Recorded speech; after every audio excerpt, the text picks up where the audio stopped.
Vamos lá, Números 13, a partir do 1. Disse o Senhor a Moisés: envia homens que espiem a terra de Canaã, que eu hei de dar aos filhos de Israel. De cada tribo de seus pais enviareis um homem, sendo cada qual príncipe entre eles. Enviou-os Moisés do deserto de Parã, segundo o mandado do Senhor. Todos aqueles homens eram cabeças dos filhos de Israel. Pula comigo para o versículo 17. Enviou-os, pois, Moisés a espiar a terra de Canaã, e disse-lhes: subi ao Neguebe e penetrai nas montanhas.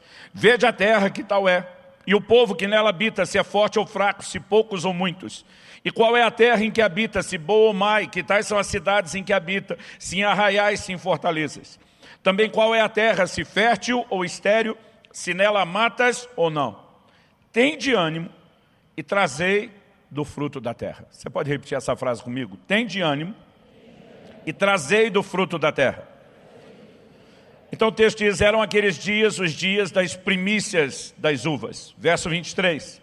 Depois vieram até o vale de Escol, e dali cortaram um ramo de vide com um cacho de uvas, o qual trouxeram 2 homens numa vara, como também romãs e figos. Verso 25. Ao cabo de 40 dias voltaram de espiar a terra. Caminharam e vieram a Moisés e a Arão e a toda a congregação dos filhos de Israel no deserto de Parã, a Cádiz. Deram-lhes conta a eles e a toda a congregação, e mostraram-lhes o fruto da terra. Relataram a Moisés e disseram: fomos à terra que nos enviaste, e verdadeiramente mana leite e mel. Este é o fruto dela. O povo, porém, que habita nessa terra é poderoso, e as cidades muito grandes e fortificadas. Também vimos ali os filhos de Anak. Verso 30. Então Calebe fez calar o povo perante Moisés e disse: eia, subamos e possuamos a terra, porque certamente prevaleceremos contra ela. Porém os homens que com ele tinham subido disseram: não poderemos subir contra aquele povo, porque é mais forte do que nós. E diante dos filhos de Israel infamaram a terra que haviam espiado, dizendo: a terra pelo meio da qual passamos a espiar é terra que devora os seus moradores. E todo o povo que vimos nela são homens de grande estatura. Também vimos ali gigantes. Os filhos de Anak são descendentes de gigantes. E éramos aos nossos próprios olhos como gafanhotos. E assim também o éramos aos seus olhos. Aqui nós temos o retorno e o relato dos espias. Capítulo 14, verso 1, que é a continuação. Qual foi o resultado do relato? Levantou-se, pois, toda a congregação e gritou em voz alta. E o povo chorou aquela noite. E todos os filhos de Israel murmuraram contra Moisés e contra Arão. E toda a congregação lhes disse: tomara tivéssemos morrido na terra do Egito, ou mesmo nesse deserto. E porque nos traz o Senhor a essa terra para cairmos a espada, e para que nossas mulheres e nossas crianças sejam por presa, não nos seria melhor voltarmos para o Egito? E diziam uns aos outros: levantemos um capitão e voltemos para o Egito. Então Moisés e Arão caíram sobre o seu rosto perante a congregação dos filhos de Israel. E Josué, filho de Nun, e Calebe, filho de Jefoné, dentre os que espiaram a terra, rasgaram as suas vestes e falaram a toda a congregação dos filhos de Israel, dizendo: a terra pelo meio da qual passamos a espiar é terra muitíssimo boa. Se o Senhor se agradar de nós, então nos fará entrar nessa terra e nos dará a terra que mana leite e mel. Tão somente não sejais rebeldes contra o Senhor, e não temais o povo dessa terra. Porquanto como pão os podemos devorar. Retirou-se deles o seu amparo. O Senhor é conosco, não os temais. Apesar disso, toda a congregação disse que os apedrejasse. Porém a glória do Senhor apareceu na tenda da congregação a todos os filhos de Israel. Vamos fazer uma pausa aqui. Algumas coisas a serem consideradas antes de explorar o texto. Em primeiro lugar, qual é a lição prática que eu e você podemos tirar daqui?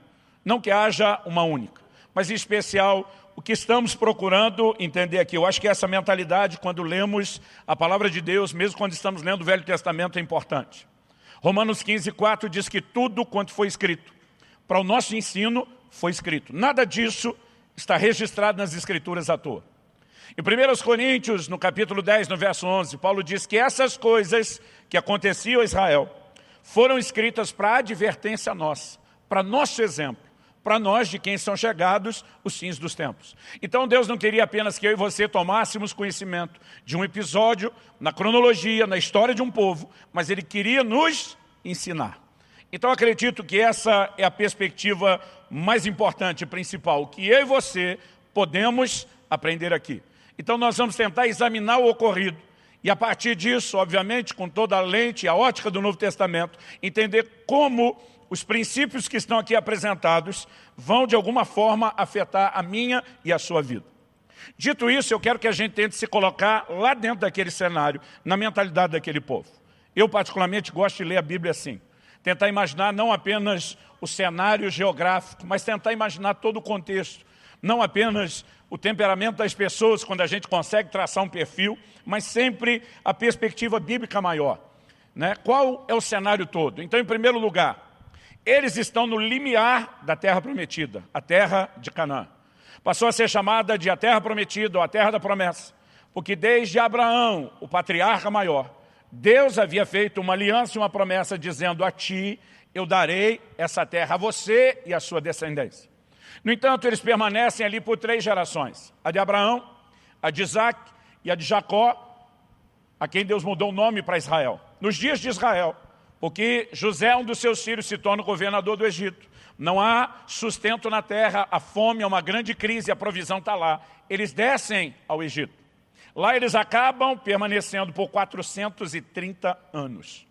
Quando finalmente saem debaixo de intervenção de Deus, que o tempo todo está lembrando eles de uma promessa feita desde os dias de Abraão.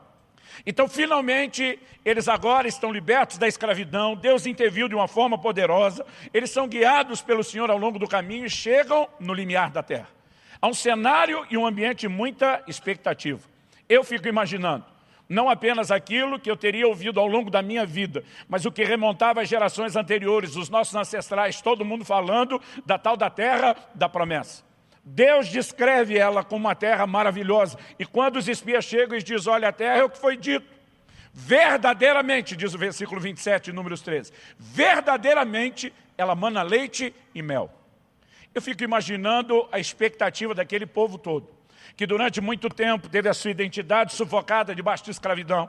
Agora caminharam um tempo pelo deserto e estão começando a vislumbrar a reconstrução da sua história, o seu estabelecimento. Havia empolgação. No entanto, esses espias que foram enviados não eram homens quaisquer. A Bíblia diz que 12 homens foram escolhidos, um de cada tribo.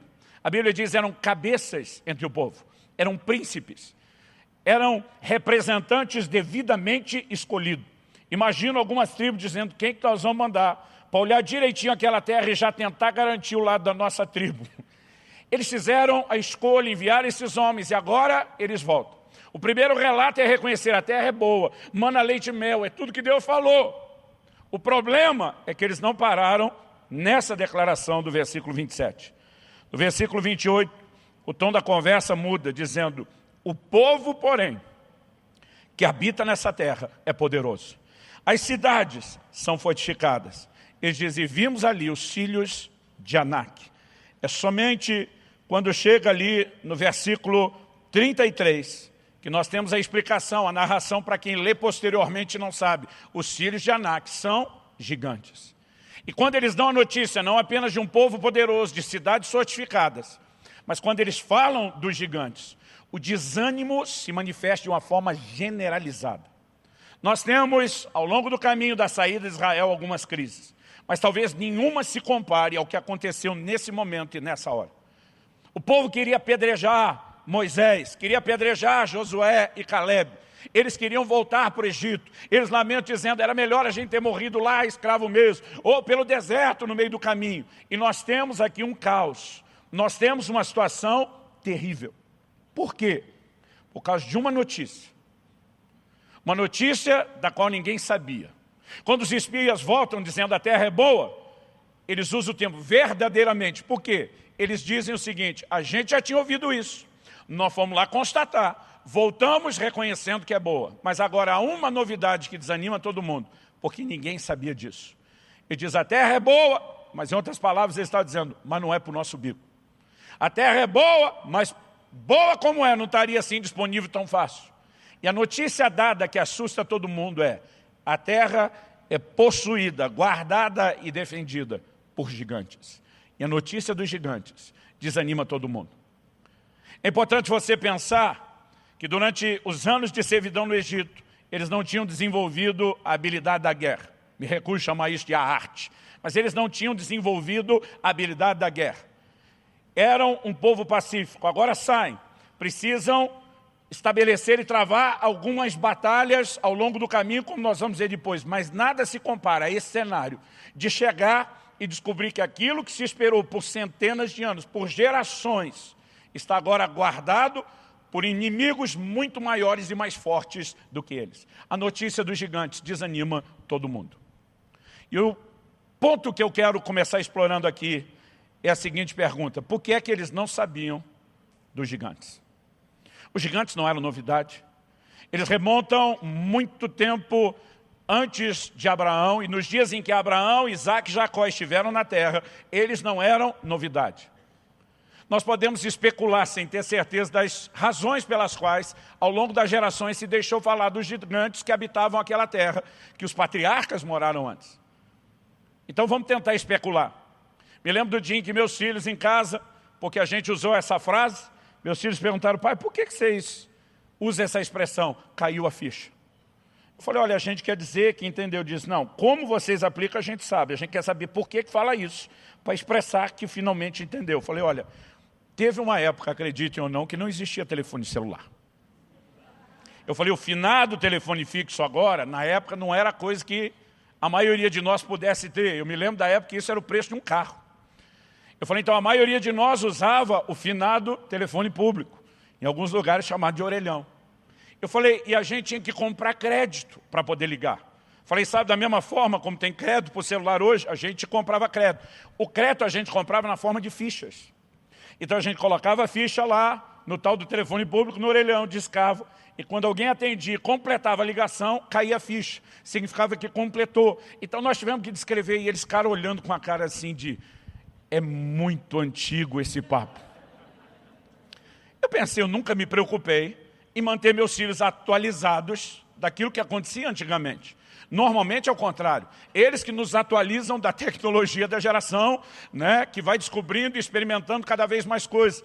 Eu comecei a pensar em quanta coisa da minha geração para deles a gente nunca tinha contado ou explicado.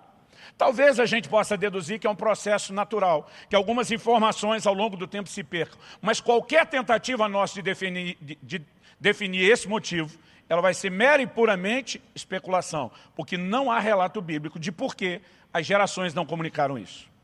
Mas esse não é o ponto que eu quero explorar. O ponto que eu quero explorar é: por que Deus, que destacou quão boa a terra era enquanto prometia, não falou nada a respeito dos gigantes? Porque eles tiveram essa surpresa nessa hora e nesse momento. E como esse é o ponto que nós queremos explorar e trabalhar aqui hoje, o tema da minha mensagem essa noite é: gigantes dos quais não me falaram. Em primeiro lugar, será que Deus deixou de falar a respeito dos gigantes por falta de honestidade? Todo mundo sabe que não. Em primeiro lugar, pelo caráter honesto de Deus. Isso não seria de forma alguma uma possibilidade. Segundo, além daquilo que a palavra de Deus sustenta sobre o caráter de Deus, nós podemos observar o perfil de comportamento revelado ao longo da Bíblia. Em Gênesis 15, Deus tem uma conversa para lá de honesta com Abraão. Ele diz para Abraão: sua descendência vai ser peregrina em terra alheia. Lá eles serão sujeitos à escravidão. A escravidão vai durar 400 anos. Então eu vou julgar a nação a qual eles vão se sujeitar. Eles vão sair com grandes riquezas e eles vão voltar para cá. Deus deu a letra toda. Deus não estava necessariamente escondendo ou omitindo aquilo que iria acontecer ao longo do caminho. Pelo menos não nas linhas gerais. E nós podemos observar isso ao longo de toda a Bíblia. Nós podemos destacar isso no ensino de Jesus, a franqueza diante de determinadas questões. João 16, 33, Jesus diz: no mundo tereis aflições. Em momento nenhum ele diz: gente, vai ser tudo só tranquilo. Em Mateus 13, quando ele está explicando a parábola do semeador, ele fala de um tipo de semente que cai no solo rochoso, não desenvolve profundidade. E diante disso, ela pode, por causa do sol, secar-se e ser comprometida, morrer. E ele, na hora de interpretar, ele simplesmente faz a comparação do calor do sol que seca essa planta. Ele fala das perseguições por causa da palavra e das angústias que nós vamos experimentar e tribulações ao longo do caminho.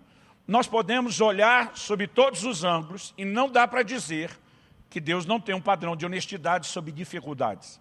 A questão é, Deus quer tratar sempre de todos os mínimos detalhes dos problemas que vão aparecer antes que eles surjam. Aí eu quero te mostrar que Ele também não vai fazer isso. Dá uma olhadinha comigo no livro de Êxodo. No capítulo 13, eu acho que isso vai nos ajudar a entender um pouco melhor o episódio do silêncio sobre os gigantes. Êxodo, capítulo 13. Eu quero que você tenha em mente que no capítulo 12 nós temos a saída de Israel do Egito, depois da celebração da Páscoa, o Êxodo se inicia. E logo no capítulo 13, então logo eles saíram, dá uma olhadinha aí o versículo 17. Tendo o faraó deixado ir o povo, Deus não o levou pelo caminho da terra dos filisteus, posto que mais perto, apesar de mais perto, ainda ou embora que fosse mais curto ou mais perto. O texto diz, pois disse, para que porventura o povo não se arrependa vendo a guerra e torne ao Egito. Porém Deus fez o povo rodear pelo caminho do deserto perto do Mar Vermelho, e arregimentados subiram os filhos de Israel do Egito. Se tiver no jeito o mapa, projeta aí para mim, por favor. Para você entender o que nós estamos falando, havia um atalho, um caminho mais curto. O caminho mais curto é a linha verde, né, para quem está olhando lá de cima, costeando o Mediterrâneo.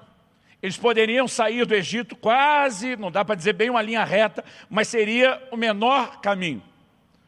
Eu diria, dependendo do lugar onde eles parassem, que isso daria entre 420, 430, a algo menos do que 500 quilômetros. No entanto, se você olhar o mapa, embora tenha sugestões diferentes de possibilidades do trajeto, a Bíblia diz que eles rodearam o Mar Vermelho, o que me faz acreditar que de fato eles descem. Ao longo, depois, o Sinai, nós temos ele aqui embaixo, eles sobem, eles acabam, na verdade, entrando num trajeto que hoje é a Jordânia, para lá em cima atravessar o Rio Jordão, depois do Mar Morto, entrando de volta em Jericó. Gente, dar uma volta dessa de carro já parece desnecessário. Mas quando você imagina esse povo todo andando e viajando a pé, você se pergunta por que é que Deus não dirigiu pelo caminho mais curto? E a explicação está aqui. O Senhor diz, quando eles saíram do Egito, o Senhor diz, eu não posso deixá-los ir pela Palestina, pela terra dos filisteus. Se eles saírem e virem a guerra, eles vão desanimar e vão voltar para o Egito. Então Deus estava trabalhando o quê? Não a falta de honestidade, mas o que eu quero classificar aqui como gerenciamento de informações. Em outras palavras, ele está dizendo, não precisa saber tudo de uma vez. E diz, se forem expostos imediatamente a uma consciência de um alto nível de guerra e batalha, vão desanimar, vão voltar para o Egito. Agora pergunta, ainda que eles tenham dado toda essa volta, não haveria um momento onde eles iriam descobrir a guerra de qualquer forma? Ok, eles não descobriram logo de cara na saída. Outro dia alguém falou, não pastor, é que se descobrisse na saída estava mais perto, dava mais ânimo de voltar. Depois de rodar isso tudo, já tinha o desânimo do inimigo, mas o desânimo de voltar. Eu creio que é a razão pela qual Deus deixa eles descobrirem a verdade dos gigantes só no limiar da terra. Não é porque Ele quis deixar para a última hora, no sentido de contar que desistissem da possibilidade de desistir. Eu olho aqui e eu vejo um princípio bíblico. E eu quero tentar te mostrar que o princípio bíblico ele vai ser encontrado ao longo das Escrituras. Qual a diferença entre desanimar na saída do Egito e desanimar na chegada de Canaã?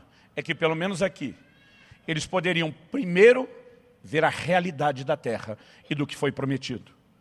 E, basicamente, eu entendo um princípio que, inevitavelmente, eu e você vamos ter que, em algum momento da nossa vida, algum momento da nossa caminhada, nós vamos ter que saber lidar com o desânimo. Mas o desânimo não deveria entrar antes da inspiração.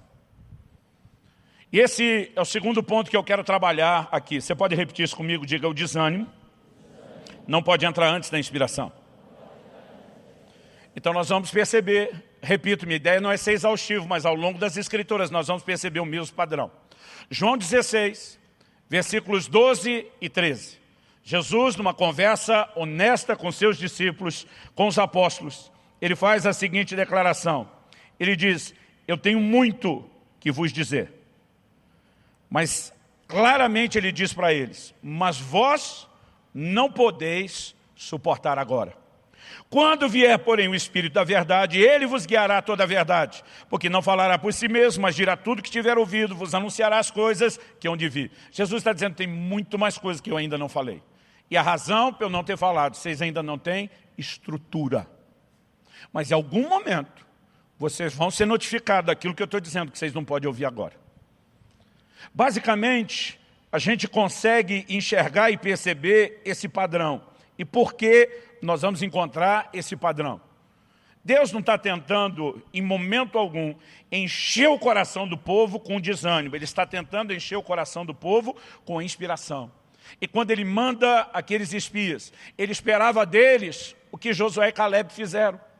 Josué e Caleb, no momento em que 10 dos 12 espias, esses dois se posicionam diferente, no momento em que 10 começam a informar a terra, dizer, olha, a terra é boa, mas o que adianta? Tem gigante. Esses dois ficam indignados. Eles começam a dizer, e daí que tem gigante? O Senhor é conosco, ausentou-se deles a sua segurança, nós vamos comê-los como pão, nós vamos atropelar os miseráveis, nós vamos cair para cima e vencer, nós estamos debaixo de promessa. O posicionamento deles foi qual? A inspiração falou muito mais alto que o desânimo. O problema é que alguns, mesmo diante da possibilidade da inspiração, não se permitiram serem inspirados. A história você conhece. Os 10 espias que fizeram derreter o coração de uma geração. E eu gosto de dizer, cuidado com quem você ouve. Porque não é apenas a fé que vem pelo ouvir. O desânimo e a incredulidade também vem pelo ouvir. Quando você ouve as pessoas erradas, quando você ouve algo que em vez de te fortalecer e te levar adiante, te puxa para baixo, você pode estar sabotando algo que Deus quer fazer e construir na sua vida. Outro dia alguém me perguntou, pastor Luciano, o senhor, que me parece assim, às vezes pelo perfil, gosta de estudar, já ouviu fulano de tal? Eu falei, não. Ele falou, por que não? Eu falei, porque todos os meus amigos que ouviram dizem que ele se enche mais de incredulidade do que de fé. Então não me importa quanto conhecimento ele destile. Eu quero alguém que me encha de fé. A palavra de Deus é chamada a palavra da fé. E eu não quero ninguém me enchendo de incredulidade. Irmão, você já tem motivo suficiente à sua volta. Gente resmungando todo dia para ter que lutar com a influência da incredulidade. Nós precisamos fortalecer a nossa fé. Por favor, diga amém. Agora, eu olho para esse episódio e eu consigo, repito, ver um padrão. Deus não falou de gigantes. Porque Deus não dá moral para problemas. Deus não valoriza empecilhos ao longo do caminho. Deus tem uma forma diferente de lidar. Então pensa aqui comigo. Eu quero dar alguns exemplos, apesar de estar aqui lutando com a tentação de não ser exaustivo. Em Êxodo, o Senhor aparece numa sarça a Moisés. Capítulos 3 e 4 conta isso. E repito o que eu falei antes, eu gosto de ler a Bíblia me imaginando naquele cenário. Você consegue imaginar uma manifestação de Deus, ainda que limitada, mas materializada na sua frente. O Senhor falando com Moisés em voz audível, tira as sandálias dos seus pés, porque o lugar é santo. Ele começa a dizer, eu estou te chamando para libertar esse povo do Egito. Finalmente a promessa de uma terra dada aos patriarcas vai se cumprir. Você vai libertar esse povo, você vai liderá-los nessa saída. Eu fico imaginando o susto de Moisés diante da revelação de Deus e do comissionamento para o qual ele começa a dar desculpa. O Senhor diz, eu vou ser com você, eu vou ser com a sua boca. E o Senhor dá alguns sinais. Ele diz, Moisés, põe a mão dentro da roupa. Ele põe, quando ele tira, leprosa. Você consegue imaginar o susto? Eu não imagino que ele bota a mão e tira, como eu e você botaríamos a mão do bolso e tiraria sem nada ter acontecido. Imagina o susto, o desespero dele. Aí Deus dizendo, agora bota a mão de volta. Imagina o meu medo de botar a mão leprosa de volta para o resto do corpo. Mas ele obedece, põe, e a mão não tem mais lepra. Aí o Senhor diz, pega a vara que está na sua mão, joga no chão. Ele joga a vara, e a Bíblia diz que a vara se transforma numa serpente. Aí Deus diz, pega pela cauda. E alguns de nós iam dizer, eu não. Mas Moisés queria coragem, pela cauda, vira a vara de novo. O Senhor disse, você vai operar esses sinais diante do faraó. Quando você estiver lá, eu vou te usar para transformar a água em sangue. Você está levando uma mensagem minha, vai ser respaldado por mim. Irmão, você consegue imaginar essa viagem? Moisés indo ao encontro de faraó, um nível de expectativa. Eu fico imaginando se fosse comigo. Aquela parada da vara, eu ia treinar o caminho todo. Eu estaria andando, de repente já pegava a vara. Aí pegava a vara de novo. Andava um pouquinho, daqui umas 2 horas. E eu pensando o tempo todo, faraó que me aguarde. A única coisa que eu não ia ficar treinando era a parada da mão com a lepra. Você ia dizer, a primeira basta e quando chegar lá, a segunda tá bom. Irmão, você imagina a expectativa? Eu sou enviado de Deus, Deus me deu sinais extraordinários, Ele vai respaldar sua palavra, Ele vai me usar. O Moisés, irmão, veio com sangue nos olhos e faca no dente. Mas quando ele encontra o faraó, o que que acontece? Todos os sinais que ele foi enviado por Deus para operar, aparentemente não funcionaram. Nem o da lepra. Quando transforma a água em sangue, os magos do faraó fazem a mesma coisa. Quando ele joga a vara no chão, que ela se transforma em serpente, os magos do faraó fizeram a mesma coisa. Todo dia veio alguém falando, não, por nível de magia praticado no Egito, isso era comum. Irmão, se fosse comum, o Moisés foi criado lá dentro do palácio, não ia saber. Se fosse comum e ele soubesse que era isso que esperava lá, você acha que ele ia em direção ao faraó imaginando, eu tenho um sinal? Até ele foi surpreendido. A diferença é que, diz a Bíblia, a vara de Moisés engoliu a vara dos magos. Porque não importa o nível de imitação maligna das manifestações de Deus, as manifestações de Deus sempre prevalecem. Mas o ponto não é esse, o ponto é, o faraó cedeu? Não. Resolveu o problema do povo? Não, pelo contrário, piorou. Olha comigo lá em Êxodo, capítulo 5, versículo 20. Logo depois do Moisés dizer, deixa meu povo ir para que me adore, o faraó ficou assim semi-endemoniado, ficou muito bravo. E a Bíblia diz que ele ordenou que a mesma produtividade dos tijolos se mantivesse. Mas ele diz, agora vocês é que vão atrás da palha, nós não vamos fornecer. Então tem uma reunião com os capatazes, os oficiais sobre o povo. E o verso 20 diz, quando saíram da presença de Faraó, encontraram Moisés e Arão que estavam à espera deles. Por que você acha que Moisés e Arão estão à espera deles? O primeiro momento não funcionou. Eu acho que pelo menos eu estaria do lado de fora. Vamos ver se pelo menos nessa reunião alguma coisa desenrola. E quando ele sai, imagina Moisés e Arão. E aí? E o que eles falaram para ele? Verso 21. Lhe disseram, olhe o Senhor para vós outros e vos julgue, porquanto nos fizeste odiosos aos olhos de Faraó e diante dos seus servos, dando-lhes a espada na mão para nos matar. Como você se sentiria? Eu sei como eu me sentiria. E a Bíblia diz como Moisés sentiu. Então Moisés, tornando-se ao Senhor, disse, ó Senhor, porque afligiste esse povo, porque me enviaste, pois desde que me apresentei a Faraó para falar em teu nome, ele tem maltratado esse povo, e tu de nenhuma sorte livraste o teu povo. Em outras palavras, ele está dizendo, nada do que o Senhor falou aconteceu, ou funcionou, pelo contrário, deu ruim, piorou. Sabe o que é interessante? Olha a resposta de Deus. Capítulo 6, verso 1. Disse o Senhor a Moisés, é a sequência. A mudança de capítulo, essa divisão, você sabe, é posterior. Disse o Senhor a Moisés, agora verás o que hei de fazer a Faraó, pois por mão poderosa os deixará ir, e por mão poderosa os lançará fora da terra. Aí Moisés disse, ok, não deu na primeira, talvez seja na segunda. O que Deus não falou é que na segunda também não funcionaria. Nem na terceira, nem na quarta, nem na quinta, nem na sexta, nem na sétima, nem na oitava e nem na nona. Mas por que Deus não disse que Faraó ia resistir?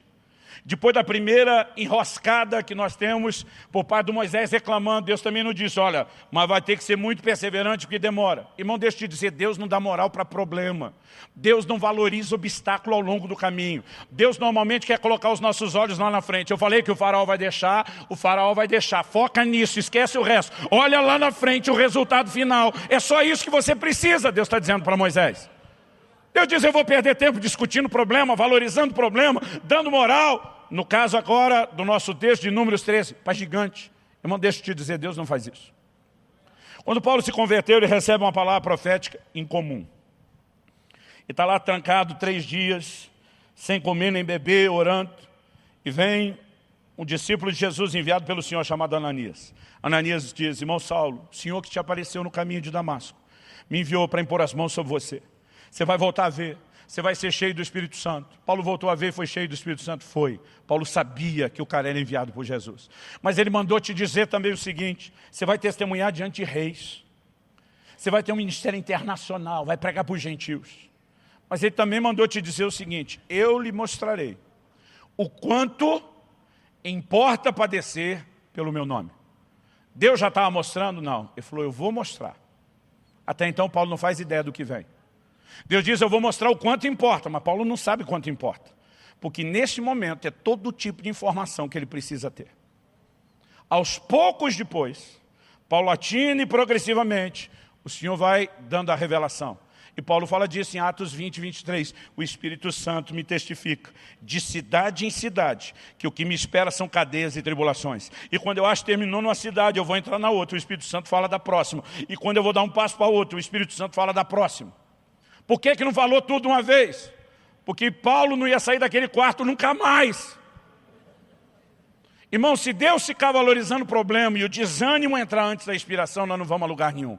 Primeiro Deus diz, você vai testemunhar diante de reis, eu vou te levar para ministrar os gentios, eu vou te dar um ministério, eu vou usar você, você vai tirá-los das trevas para a luz, do poder de Satanás para Deus, você vai conduzi-los a receber herança entre os que são santificados pela fé em mim. E à medida que Paulo vai ficando animado com isso, o Senhor diz, mas ao longo do caminho vai ter uma treta aí que você vai descobrir aos poucos. Mas agora não! Quem está entendendo, diga amém. Eu vejo pais assassinando o sonho de muitos filhos, porque não sabe lidar com as situações que enfrentam. Já vi pais falando para os filhos, já ouvi história de filhos que contaram que os pais falaram, já vi as duas coisas, meu filho, pelo amor de Deus, seja sábio, não faça o que eu fiz, não se case, salve-se enquanto dá tempo. Porque ele está vivendo uma situação e um momento difícil no matrimônio. Ele já enche a cabeça da criança das possibilidades de desgraça ao longo do caminho, sem sequer dar a ele a chance ou a capacidade de poder sonhar. E muita gente está funcionando na contramão de Deus, na contramão dos princípios de Deus. Quando a gente entende por que é que Deus não falou antes, e que o desânimo não pode entrar antes da inspiração, nós precisamos perceber a maneira bíblica de lidar com determinadas coisas. Dá uma olhadinha comigo em 2 Coríntios, capítulo 4.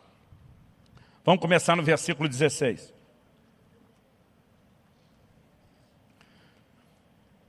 Paulo fala algo que durante muito tempo eu pensava, não, isso é só força de expressão.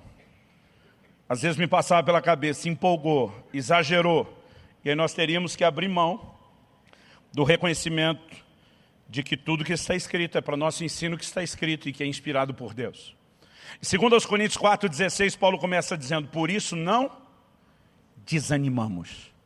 Gente, uma afirmação para lá de ousada. Por isso não desanimamos. Alguém pode chegar a esse ponto de se tornar indesanimável? Paulo está dizendo isso. Ele diz ainda assim, pelo contrário. O que é o contrário? Além de não desanimar, eu me mantenho animado, ou como a gente gosta de dizer aqui, aleluiado. Agora, como que você, além de não desanimar, se mantém animado? Paulo diz, mesmo que o nosso homem exterior se corrompa, mesmo que tenha problema, mesmo que as coisas deteriorem ou piorem do lado de fora. Então ele não está falando de falta de desânimo por falta de problema. Ele diz, contudo, o nosso homem interior se renova de dia em dia. Ele diz, a minha fonte e o meu segredo não é dar muita atenção porque acontece do lado de fora, é permitir que algo aconteça do lado de dentro. Com isso em mente, 17.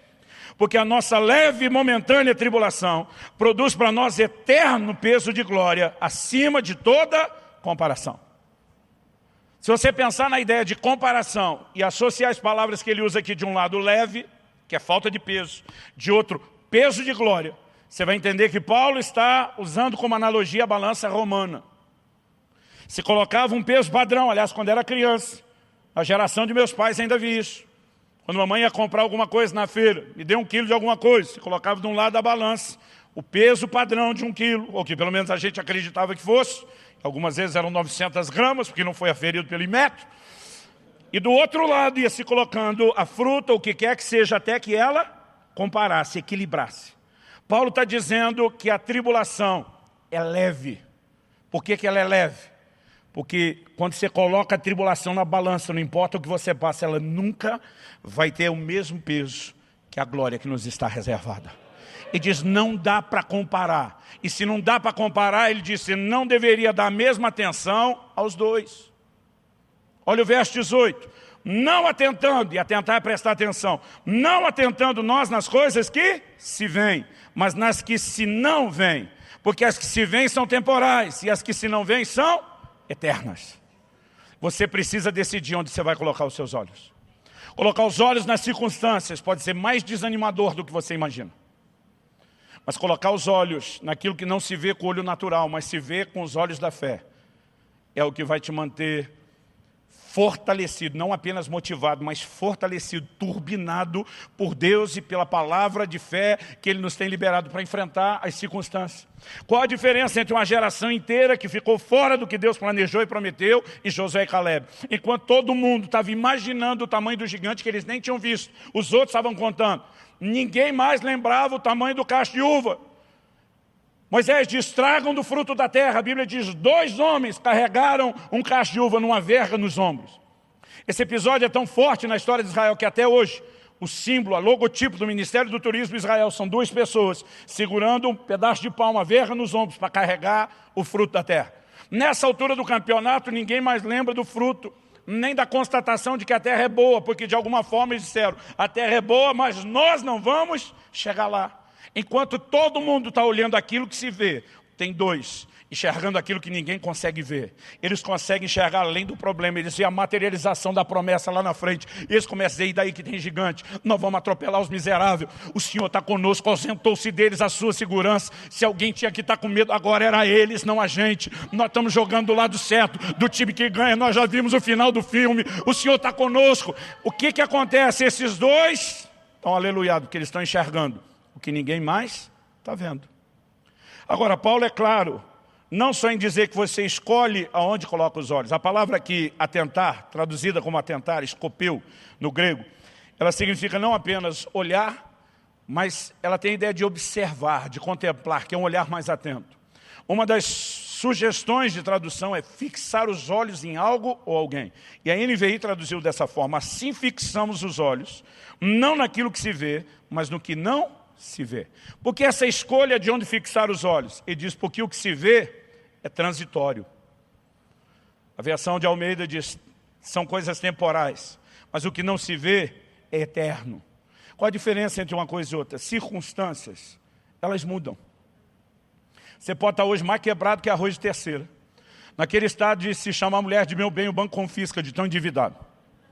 Mas amanhã você pode estar testemunhando que Deus mudou a sua sorte, que você virou a mesa e que você está vivendo um momento de grande provisão, porque as circunstâncias mudam.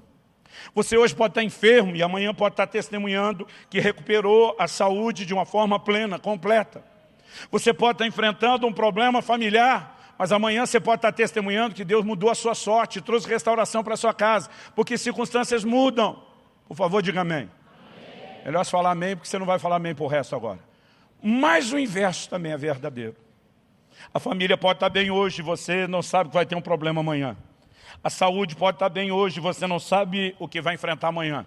As finanças podem estar bem hoje, você não sabe o que vai enfrentar amanhã. Porque as circunstâncias são instáveis. Paulo diz para Timóteo, manda os ricos desse mundo que não põem a sua esperança na incerteza das riquezas. Ele está dizendo, nem quem está bem pode confiar nas circunstâncias, porque circunstâncias mudam. De bom para ruim, de ruim para bom, elas mudam, elas são temporais, elas são passageiras, elas são transitórias. Então não adianta fixar os olhos nelas. Ele está dizendo, você quer um guia seguro? Fixa os olhos naquilo que não se vê. Por quê? São verdades absolutas, eternas, imutáveis. Quando a palavra de Deus é liberada, ela é digna de confiança. Se Deus está dizendo, eu vou abater o gigante diante de vocês, você pode contar que isso vai acontecer. Se Ele está dizendo, eu vou introduzi-los na terra, você pode esperar que isso vai acontecer, ainda que não seja da maneira como você esperava, e que com surpresas de gigantes no meio do caminho. O profeta Jeremias, que viveu numa geração apóstata, uma realidade além de triste, trágica, caótica. E diz em Lamentações, capítulo 3, verso 21, quero trazer à memória aquilo que me dá esperança. Algumas coisas que eu e você começamos a contemplar, a fixar os olhos ou a pensar ou lembrar, elas não fortalecem a esperança. Elas, na verdade, vão fortalecer o desânimo. E o desânimo não pode entrar antes da inspiração, antes da esperança, antes daquilo que nos move. Então nós precisamos permitir que o nosso coração se fortaleça. Quando Paulo começa a dizer que o peso de glória está acima de comparação, ele está fazendo coro com o que diz em Romanos 8,18. Pois tenho para mim que as aflições do tempo presente não podem se comparar com a glória que em nós há de ser manifesta. Irmão, eu e você temos que viver a vida cristã olhando não apenas os problemas que surgem hoje, nós vamos ter aflições, nós vamos ter dificuldades, nós vamos ter lutas, mas nós precisamos aprender a olhar além delas, lá na frente. Quando Paulo diz, esquecendo-me das coisas que para trás ficam, avançando para o que está à minha frente, ele não coloca o olho na próxima aflição. Ele diz, avançando para as que estão adiante de mim, prossigo para o alvo. Ele joga lá, por cima de tudo, para o prêmio da soberana vocação. Ele está dizendo, haverá um dia, depois de toda e qualquer luta, quando eu cruzar a linha de chegada, que tudo terá valido a pena. Haverá um momento onde tudo que nós enfrentamos, nós vamos lembrar, foi transitório e não podia comparar com aquilo que está nos guardando. Agora, qualquer pessoa que vive a vida cristã olhando só para a circunstância vai desanimar. Quem consegue olhar além delas, o desfecho, o cumprimento da promessa, vai viver algo diferente. Vai ter combustível dentro de si. Nós não estamos falando meramente de automotivação. Nós estamos falando de princípio de fé. Vai ter combustível dentro de si para enfrentar o que quer que venha pela frente. Martinho Lutero, grande reformador, entre tantas verdades preciosas que trouxe, fez um favor a nós, pelo menos, a classe sacerdotal. Se levantou para dizer, o celibato, ainda que possível, não deveria ser obrigatório. E ele, no início da reforma, a primeira coisa boa e acertada que fez, foi casar-se com Catarina. Ao longo dos seus anos, a maneira como ele se referia a ela, elogiava a ela e falava sobre a bênção do casamento, era impressionante. Mas mesmo um cara empolgado, com a visão de família, do matrimônio, com a possibilidade do ministro estar vivendo isso, que exalava a alegria que ele tinha. Esse mesmo Lutero diz, 1 ano de casamento me santificou mais do que 10 anos de monastério. Por que eu estou dizendo isso?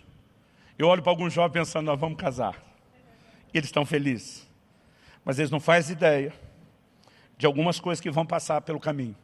E quando a gente ainda diz que quer ajudar com um curso de noivos a preparar, não, a gente já sabe de tudo, não precisa disso. Até eles descobrirem depois do casamento, gigantes dos quais não lhes falaram. Todo dia um irmão falou para mim assim, quase revoltado, passou onde é que Deus estava com a cabeça quando criou esse negócio do casamento. Ele diz, ô coisinha difícil. Eu falei, não, irmão, você está enganado, não é o casamento que é difícil, você que é, eu que sou, nós que somos. O problema não é o casamento, é a gente. Falei, se o problema fosse o casamento, os únicos que teriam problema eram marido e mulher. Eu falei, mas pai e filho tem problema. Os irmãos têm problema. Ah, não, então o problema é a família. Não, vai morar com alguém que não é da família para ver. Eu tive essa experiência. Pastor Luiz, da Comunidade Cristã Vinhedo, que esteve ministrando aqui no Sobrenatural, nós dividimos um apartamento juntos quando os dois éramos solteiros, pastoreando em Guarapuava.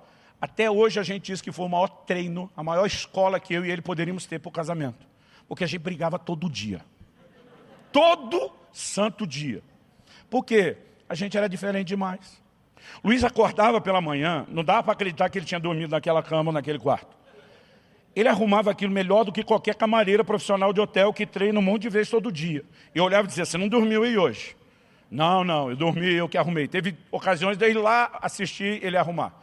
O quarto dele era impecável e ele ficava revoltado comigo, porque quando eu acordava, principalmente quando eu descobri o inverno do Paraná, e lá de Guarapuava, que eu não conhecia, irmão, cheguei já pegando de cara, já de 7 negativo.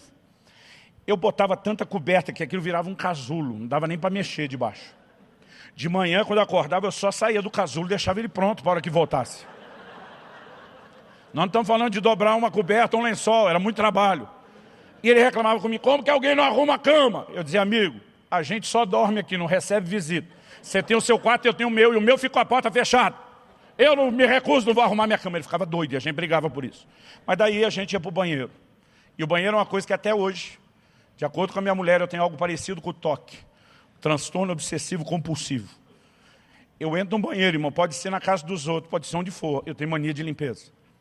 O dia desse, estava no avião, levantei, fui ao banheiro, voltei. Pelo tempo, minha mulher deu uma olhadinha no relógio e falou assim, for usar o banheiro ou fazer uma faxina? Eu falei, os dois. O negócio é mais forte do que eu. E aí eu ficava implicando com ele, dizia, meu amigo, depois de escovar os dentes, não dá para tirar esse respingo de pasta da pia, ninguém merece viver com isso. E aí a gente brigava pelo banheiro. Então não é que um era organizado, o outro desorganizado. Onde um era organizado, o outro era desorganizado e vice-versa. Na sala, eu repeti o comportamento do quarto. Eu sou de uma época que estudo e pesquisa, não era tudo online ou eletrônico. A gente fazia tudo nos livros, nas enciclopédias. E às vezes eu gastava horas para achar tudo aquilo que eu queria. E antes de anotar, às vezes ia tipo na padaria pegar um pão para tomar um café com ele. Quando voltava, ele juntou e guardou tudo. Eu dizia, o que você fez? Isso não é lugar, deixa a bagunça, nós vamos tomar um café. Irmão. Esse sim era motivo de briga. Mas daí a gente ia para a cozinha. E na cozinha não era o mesmo nível do toque do banheiro. Mas eu sempre fui de implicar. Eu dizia, cara, se eu tomar um leite, o que custa passar uma aguinha em vez de deixar esse leite, essa rodela de leite secando no copo, para dar trabalho de lavar depois? Então, a gente era solteiro, mas cada um tinha o seu carro, morava no mesmo apartamento, ia para o mesmo escritório da igreja. A turma dizia, por que vocês não vão junto para economizar gasolina? A gente dizia, não dá briga. Um brigava com o outro o caminho que fazia. Irmão, deixa eu te dizer, qualquer caminho que mudasse, todas as quadras eram simetricamente quadradas. Na verdade, a distância daria mesmo. Mas o motivo da minha disputa é, pode sair junto, eu chego primeiro que você. Aí eu dizia, tá vendo? Meu caminho é mais rápido. Não, você correu. A gente tinha motivo para discutir em tudo. Somos bons amigos até hoje. Mas a gente aprendeu que se você entrar num relacionamento sem esperar dificuldades, você está fantasiando algo. No entanto, eu me recuso ver um pai ter como boa ideia de preparar o filho e dar uma dose tão alta de realismo antes sequer dele ter um pouco de inspiração. Meus filhos não cresceram ouvindo sobre a realidade do matrimônio, até porque já tinha uma boa realidade do pai e a mãe em casa. Mas a gente só dizia para eles o tempo todo, casar é bom, é bênção, é plano de Deus. Faça a escolha certa, debaixo de oração, com sabedoria, entre com o coração correto, disposto a cumprir o manual, porque isso é bom. Foi o que eles ouviram a vida inteira. Mas quando meu filho, além de apaixonadíssimo, estava noivo, um dia eu chamei ele para uma conversa, falei, vem cá, bonitão. Casar é bom. Deixa eu ouvir falar isso a vida inteira. Falei, mas deixa eu explicar os termos em que é bom. É um bom que de vez em quando vai ter uma coisa que não é tão boa. Eu falei, filho, essa menina que se apaixonou, não foi só você que apaixonou a família inteira. Ela é demais, pai, ela é demais, filho, mas até ela não é perfeita. E se ela fosse, você não é. Então já ia dar ruim. Em algum momento, essa menina extraordinária pode te tirar do sério. E como que você vai lidar com isso? Eu falei, pai, eu não sou assim tão inocente. Eu vejo você e a mãe. Vocês resolvem. Eu falei, exatamente isso que eu quero que você tenha em mente. Vai ter coisa para resolver. Eu falei, pai, de todas as imperfeitas no mundo, ela é a melhor. Eu falei, vai que é tua. Irmão, a gente tem que trabalhar a realidade? Tem, mas o realismo não pode ser maior do que a esperança ou a inspiração. Quem está entendendo, diga amém. Eu tenho visto muita gente falhar em relação a isso. Quando eu olho para as Escrituras, eu vejo uma afirmação clara de Deus. Amós 3,3 diz que dois não podem andar juntos se não estiverem de acordo. Muitas vezes nós vamos ver Deus tratando assim com as pessoas. A Bíblia diz, em Romanos, no capítulo 4, quando fala da fé de Abraão, que é exemplo, que é modelo, que é inspiração para nós. A palavra de Deus fala no versículo 17, que ele creu no Deus que vivifica os mortos e chama a existência as coisas que não são como se já fossem. Deus muda o nome dele, e com uma mudança, que no português não faz muita diferença para nós em termos de fonema, porque Deus coloca ali não apenas um A mais como nós temos no português, mas um H. O som é uma espécie de Abraão, como a gente tem, por exemplo, no inglês, Abraham. Esse han que aumentou, muda o fonema, o significado do nome, e Deus estava dizendo que ele era pai de multidões. O cara não tinha um filho. Mas Abraão entende que Deus chama a existência o que não é como se já fosse. Eu ainda não tenho filho, mas Deus fala que eu tenho antes de eu ter. É assim que a fé funciona. Abraão diz, eu vou entrar em acordo com Deus e vou trabalhar do jeito de Deus. Deus está dizendo, eu dei para vocês a terra. Todo mundo está olhando, mas tem gigante. Josué e Caleb está entendendo Deus. Ele chama a existência o que não é como se já fosse. A terra é nossa. Pobre do gigante miserável que entrou no caminho vai ser atropelado. A linguagem de fé, ela precisa de uma inspiração. Mas ela pode ser roubada se nós colocarmos atenção ou os olhos no lugar errado. Quem está entendendo, diga amém. Eu já contei essa história aqui, mas eu quero repetir para quem já ouviu e quero que saibam aqueles que não a conhecem. Desde que a igreja começou há quase 14 anos atrás, a maioria dos que estavam conosco desde o início me ouviram falar isso várias vezes. Eu dizia, gente, a gente vai ficar uns anos na Água Verde, mas em algum momento nós vamos mudar para um lugar entre o Portão e o Pinheirinho, no corredor da República Argentina e as Duas Rápidas. Eu dizia para todo mundo, escreve o que eu estou falando. Um dia isso vai acontecer. Ao longo do tempo, a gente não tinha nenhuma pressa. Chegamos a ter 4 cultos aos domingos. Eu dizia para o pessoal, a gente pode ter 7 antes de sair. Se não couber mais de 5 no domingo, a gente bota reunião no sábado, bota durante a semana. E a razão pela qual não fazia questão era muito simples. Você administrar, desde manutenção, desde custo, tudo, um prédio menor é muito mais fácil. Então você tem vários cultos, é como se você tivesse várias igrejas dentro do mesmo prédio, mais simples. Quem está caminhando conosco há muito tempo sabe que o nosso coração nunca foi gastar dinheiro em prédio, mobilizar. Nós entendemos que o maior valor é investir em pessoas e na expansão do reino de uma forma geral, e nunca foi nossa prioridade. Mas depois que nós tivemos a celebração dos 10 anos, que nós levamos todo mundo para o Paraná Clube, alguns irmãos ficaram empolgados, pastor, eu achava que a igreja era do tamanho do meu culto. E depois de ver aquele povo todo junto, que coisa gostosa, imaginar o que nós somos juntos, a força que nós temos. E aí começou as expressões. Nós temos que ir para um lugar maior. Eu dizia, gente, eu não vou para um lugar maior, só porque você não conseguia imaginar a igreja maior. Imagina, eu prego para todo mundo. Eu não vou mudar por isso. Alguns, não, pastor, mas pensa nisso, pensa naquilo. Eu digo, gente, eu penso. Mas enquanto a nuvem não se move, nós não levantamos acampamento. O dia que a nuvem mover, que Deus sai na frente, nós vamos atrás. Eu ainda me lembro o dia. Era o mês de março. Eu tinha pregado em Fortaleza, no fim de semana. Na segunda-feira, Kelly e Alissa já tinham voltado para Curitiba. Segurei o Israel comigo, que ele ia comigo para um outro evento em Maceió. Eu estava no saguão do hotel na hora que eu recebo uma mensagem. Quando eu olho um irmão aqui da igreja, pastor, vagão prédio que eu acho que o senhor deveria dar uma olhada. Irmão, nem eu aguentava mais os outros sugerindo lugar para eu olhar. Mas a hora que eu olhei aquela mensagem, acendeu algo dentro de mim. Chegou a hora. Esse é o lugar. Mandei uma mensagem para o grupo do presbitério. Quem consegue agora, segundo é um dia sagrado nosso de descanso, falei, quem consegue agora sair e olhar um prédio? Eu acho que foi só o Anderson, pelo que me falaram. Eu falei que nem Moisés, tenha bom ânimo e traga o fruto. O fruto era foto e vídeo pelo WhatsApp. Tenha bom ânimo e traga o fruto da terra.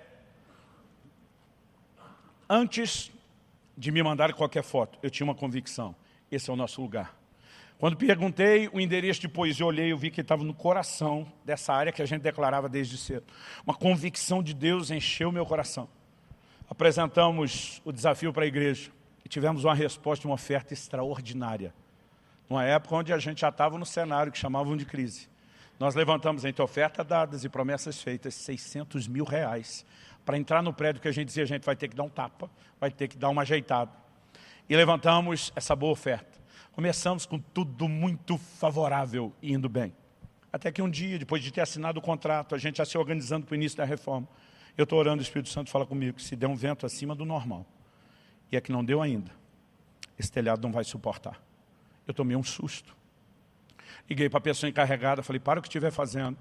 Eu falei, eu não sei os nomes, os termos, manda chamar um perito, um calculista, o que for, faz uma auditoria no telhado. Eu lembro que a pessoa me disse, pastor, nós não temos tempo nem dinheiro para isso. Eu falei, não, você não está entendendo. Para tudo. Isso é prioridade, não faz outra coisa sem fazer isso. Um tempo depois, essa pessoa me liga e diz, pastor, Deus falou com o senhor. Eu falei, por quê? Ela falou, Deus falou com o senhor. Eu falei para a pessoa, por quê? Ela falou, vou te dizer o que o calculista me falou. Não sei o nome de quem era o perito. O que a pessoa me falou. Se der um vento acima do normal, até hoje não deu. Mas há uma possibilidade de estar comprometido. Ela falou, com um laudo desse, não anda mais nenhum projeto nosso. Agora nós temos que mexer. Eu falei, e você sabe dizer quanto seria? Ela falou, sabia que o senhor ia me perguntar isso? Já fiz o orçamento primeiro, para arrumar o que nós temos e garantir que nunca nós vamos ter problema. R$270 mil. Era praticamente metade do que a gente levantou. Pensa numa dor de barriga. Eu falei para fazer um novo, porque eu não sei se eu quero botar tanto dinheiro num telhado já velho.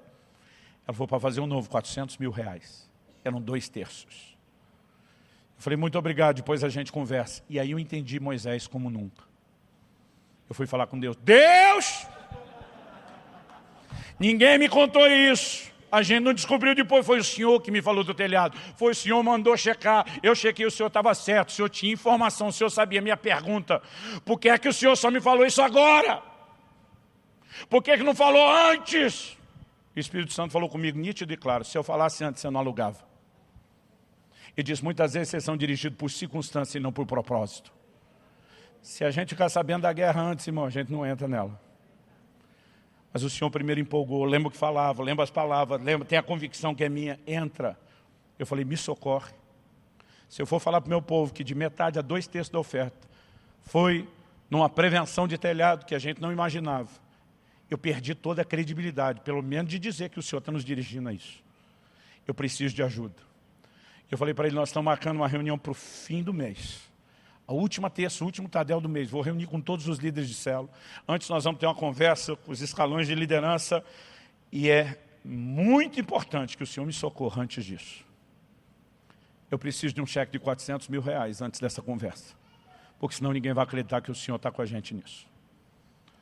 E Deus que gosta de deixar as coisas para o último segundo da prorrogação, do segundo tempo da prorrogação.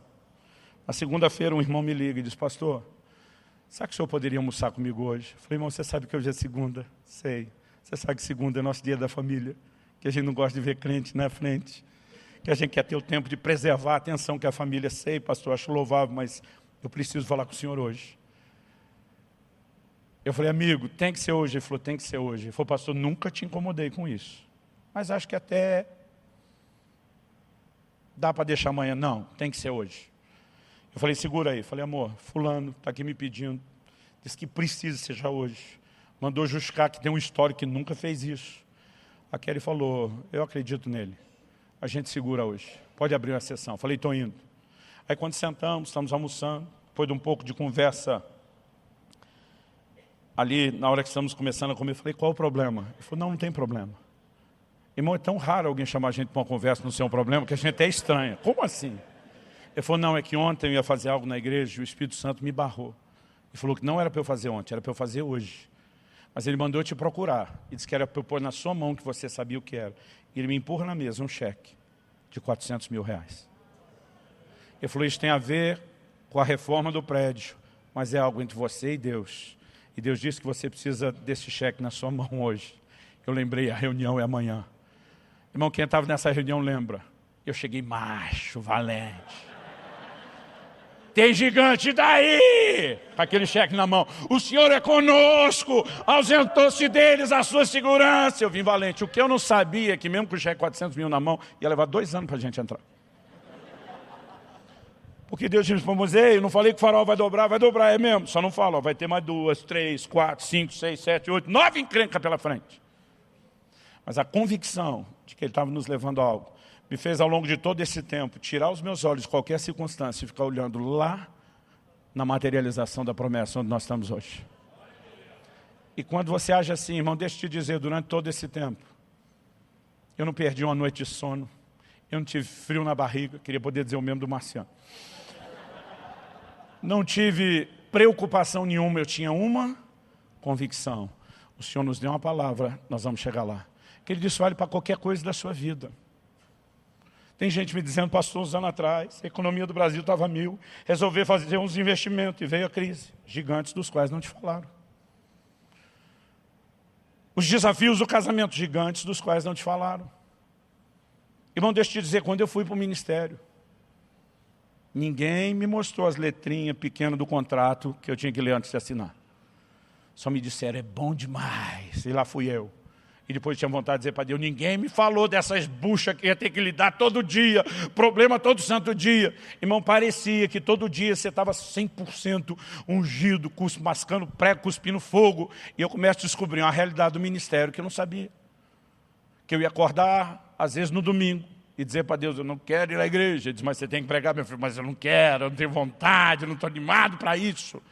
Em todas as áreas, nós vamos descobrir os gigantes dos quais não nos falaram. Outro dia alguém falou, pastor, todo mundo ficava dizendo para mim, tenha filho, tenha filho, tenha filho. E eu me empolguei para ter filho. Ninguém me disse que eu ia ficar as noites sem dormir. Ninguém me disse o tanto de fralda que eu ia trocar. Ele falou, pastor, ninguém falou do nível de estresse que a gente ia passar. Mas nós ficamos pensando, não, daqui a pouco isso passa, daqui a pouco isso passa. Ninguém falou da dor nas costas, de carregar aquelas crianças que vão ficando cada dia mais pesadas. Mas eu pensava, uma hora não vai precisar carregar porque ele anda, mas ninguém me falou que quando ele andasse eu ia ter que ficar correndo atrás. E ele foi fase por fase. Ninguém me disse quando parasse de correr atrás, ia ficar tagarela, falar sem parar. E ninguém me disse quando passasse a fase da tagarelice, eles iam começar a me enfrentar. E pensa numa pessoa que estava alterada. Gigantes dos quais não te falaram. Você vai viver isso em todas as áreas da sua vida. A pergunta é, onde você vai fixar os olhos? Se você não quer desanimar, ouça o que Paulo está dizendo. Nós vamos fixar os olhos não naquilo que é transitório, mas sim naquilo que é eterno. Deus tem um plano e um propósito para a família, nós vamos perseguir isso. Mas pastor, e os gigantes, quando aparecer, nós vamos atropelar. Nós vamos usar a linguagem de Josué e Caleb. E daí? E daí que surgiu o gigante? O problema é dele, quem tinha que estar com medo era ele. E se nós tivermos a linguagem correta, nós vamos atropelá-los. Agora, Deus não falou e vai continuar não falando de detalhes.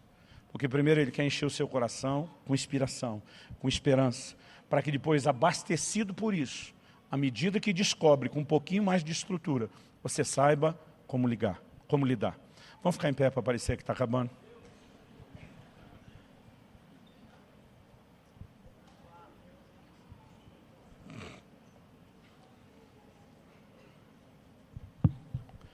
Eu gostaria que nós orássemos juntos.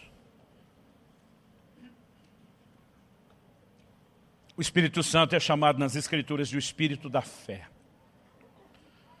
O que eu espero que aconteça com você é que você saia daqui mais do que animado. Algumas pessoas, elas se permitem serem animadas e motivadas só na dimensão emocional. A gente precisa ir além disso. Nosso espírito precisa ser tocado pelo Espírito de Deus. Precisa ser fortalecido com a revelação e o entendimento da palavra. Eu gostaria que nós pudéssemos orar nessa hora. Mas eu não quero que você faça uma oração qualquer, só para cumprir o protocolo. Pois é, Deus, estou aqui, se puder me ajudar a não desanimar, faça alguma coisa. Não. Eu quero te encorajar a se colocar diante de Deus e dizer, Senhor, me ajuda a perceber onde, no dia a dia da minha caminhada, seja na vida espiritual, ministerial, familiar, profissional, aonde eu estou colocando os olhos no lugar errado. Aonde eu posso fazer os ajustes para colocar os olhos no lugar certo. Eu gostaria que, à medida que você ora, que você pudesse, de fato, dizer, Senhor, eu quero sair daqui determinado a, de maneira prática, aplicar a Tua palavra. À medida que você vai orando, eu quero que os músicos já possam ir ministrando, mas eu não quero que, a princípio, você cante. Eu quero que você ore. E nesse momento, enquanto nós oramos, eu creio que Deus quer fazer algo sobrenatural dentro de você. Pai, a Tua palavra foi lançada e semeada, e se o Senhor não vivificar a Tua palavra, terá sido só um discurso, só uma palestra. Nós precisamos mais do que isso. Eu te apresento cada um dos meus irmãos e irmãs nesse lugar, cada um daqueles que nos acompanham na transmissão da internet, ou que terão acesso a essa gravação depois. Eu oro que mais do que instrução, eles recebam combustível do Teu Espírito. Pai, nós oramos, vivifica a medida de fé que o Senhor repartiu com cada um de nós. Ajuda-nos a entender os princípios bíblicos e caminhar segundo eles, colocando os olhos não naquilo que se vê e é transitório, mas naquilo que não se vê com o olho natural, se vê apenas com o olho da fé e é eterno, é absoluto. São as verdades da Tua palavra e das Tuas promessas. Porque o Senhor diz, passarão os céus e a terra, mas a minha palavra não há de passar. Ela é imutável. Nós queremos perceber pelo Espírito a clareza daquilo que o Senhor tem falado para cada um de nós. E enxergar a materialização da promessa. Não queremos ser guiados por circunstâncias, mas orientados pela Tua palavra, pela Tua voz, que se revela tanto quando o Senhor mostra princípios, como também quando o Senhor faz promessas, apontando claramente a Sua vontade, um destino aonde quer nos conduzir. Eu oro que toda a cadeia e prisão do desânimo seja quebrada essa noite, seja na dimensão emocional, até mesmo espiritual. Sopra sobre nós. Nós clamamos por intervenção nesse lugar e nessa hora, em nome do Senhor Jesus. Em nome do Senhor Jesus. Em nome do Senhor Jesus.